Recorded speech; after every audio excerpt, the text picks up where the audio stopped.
アーマーなんか関係ないな。そうですね。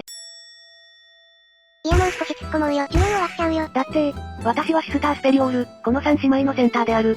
偶然にもマリーンのアーマーについて教わる機会を得たので、こうして、姉妹たちと副長よりアーマーを引き裂くゼノの話をしていただいてるとこですが、マリーンのアーマーを圧殺するゼノが多くて、需要を受ける式さえも減ってしまいます。じゃあなぜこんなことになるのか。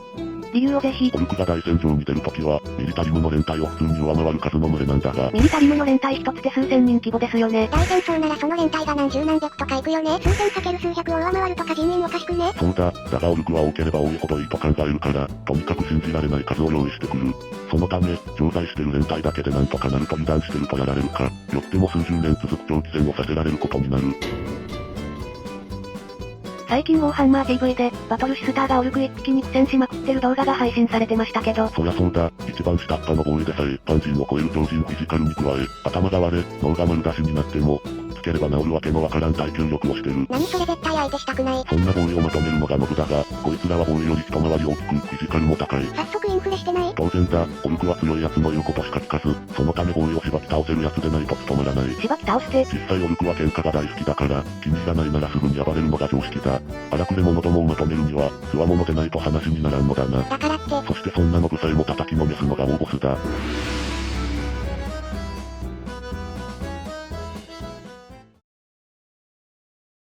話がオルク社会になってしまったが、こんなフィジカルモンスターの集団がオルクであり、戦争となれば大量のオルクを相手にすることになる。それでこんなことが起きるんですね。ああ、日常と言っていい。この数なら、容易にマリーンを転倒させ組み伏せ、倒されるどころか装備を盗まれるまである。なんたる屈辱、クソロ。次に装甲を無力化する兵器だが。そうだ、まだ兵種の話しかしてなかった。一番ポピュラーなのがパワークローだ。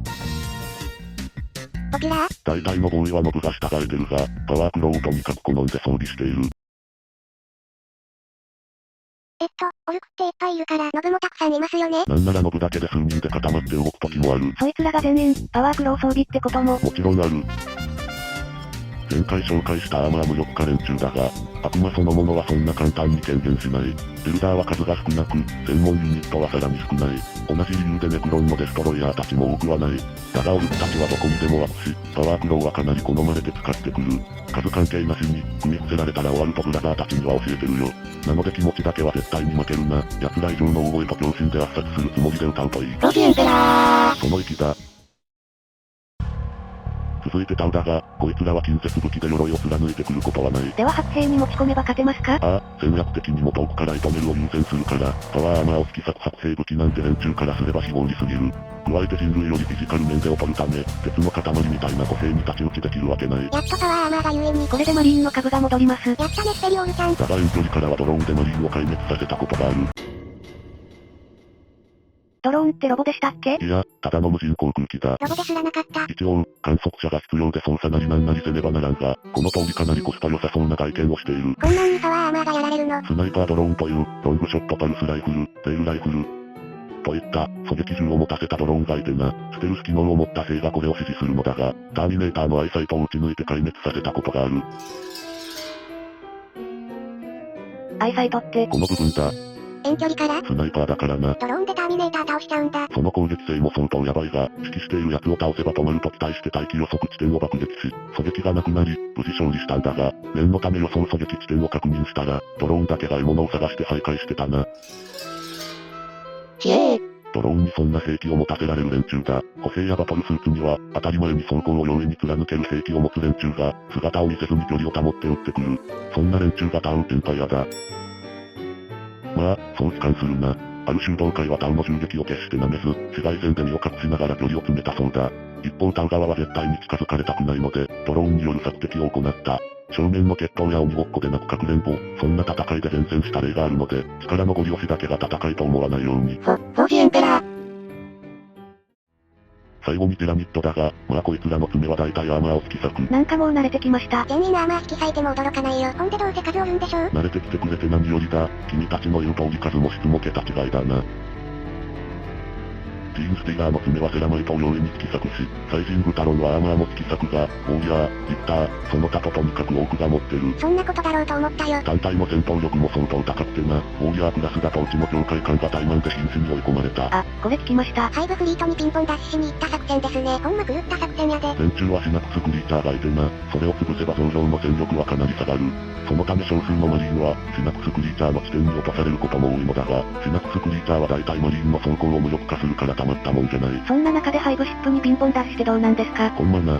だが正面から行くのはもっとやばい。例えばジーンスティガーは決して少なくない個体であり、スペースハルクに乗り込めば大体こいつがいる。リッターなどは待ち伏せしてマリーンを狩るので、ピラミッドが相手というだけで時間を取らされる。こっちが遠距離にいても、ヤゲナーは高速で要所に突っ込んできたりとやりたい放題だ。どないせ中年。結局タイタスのように暴れ倒す形になることもしばしばだ。奴らがタイマリーンへと作戦を切り替える前に、こちらが主要目標をぶったたくのが一番かもな。それが手段と成り立つのはやっぱスペースマリーンやばいですね。ミッションモードでも無双してたし、アーマー貫こうが恐れるものなしですかい。結局はそうだな。とまあ、背のそれぞれがアーマー引き裂くと思っていいのはよくわかっただろう。痛いほどわかりました。戦術の勉強にもなりました。マリーンの勇猛さも。そりゃよかった。それでは。なんだ？副官は、どうやってそれらと対処したのですか？まあ様々だが。もうすぐ降下地点です。ですが、拠点は100体ほど能力に制圧されてます。地形が荒れてるな。問題ない。副長。効果の衝撃と混乱に乗じて20はやったか。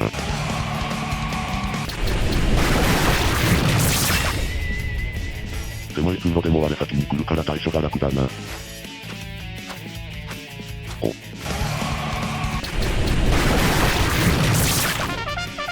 運がいい。出さんぞ。どういうこと？オルク相手に一騎打ちは有効なんだ。強い奴が目の前でやられるとな、過剰にビビって戦に喪失してくれる。決して珍しい話じゃないからいい戦術なんだ。ああ、装備の相性も良かったな。向こうのアーマーを切り捨てられる剣にプラズマキストルとストームシールドは。そうじゃない。ダウが相手の時は。敵のスナイパーは我々を認識してます。顔出しただけで狙撃してきます。なるほど。副長何してんすか？今から予知点に攻撃しろ。爆撃とともに距離を詰める。はい。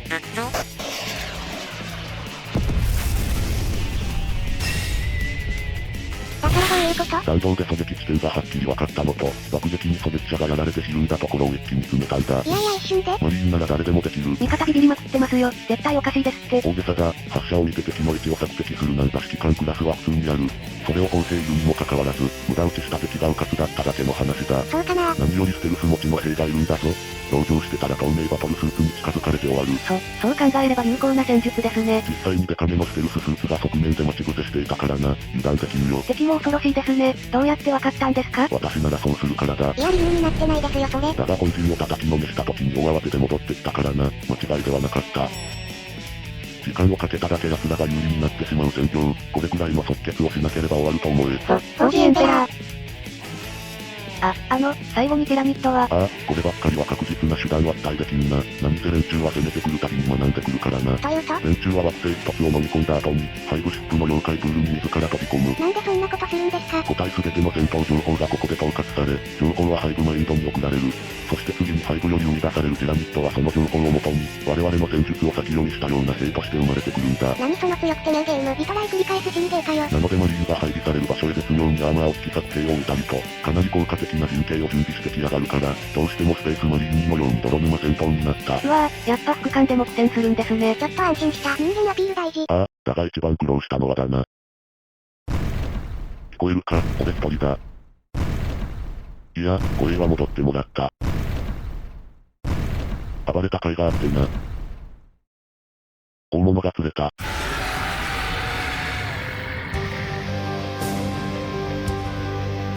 チャンスだ、俺をスカイと勘違いしてる。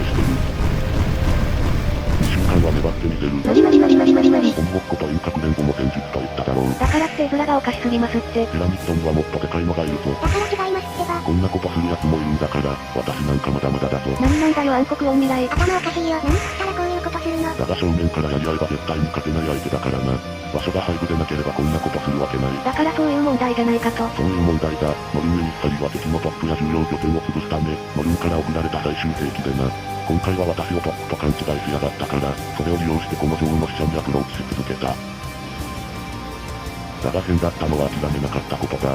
本当に私を殺すか遺伝子を持ち帰るつもりで来てたとそのうち気づいてな。間抜けな奴だ。私は代わりの裕福官だというのに。多分マジで脅威認定されてると思います。となれば私の死体すら残せない。だがこいつは放置できない。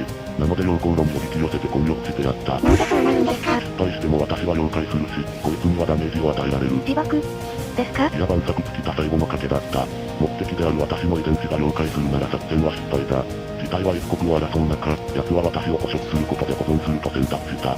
この行動は読めなかったが、絶対電波ルと踏んでいたよ。頭上の暴発寸前のプラズマピストルに気づくのが遅れるほどに。ダメ押しのパワーソードを突き刺し、溶鉱炉内のはしごを決死で這い上がり。装備すべてなくなった裸のマリーンになってしまった。く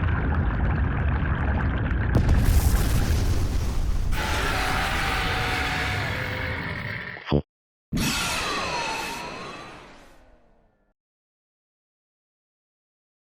結局駆けつけてくれたドレッドノートに助けてもらい、命をつぎ止めた。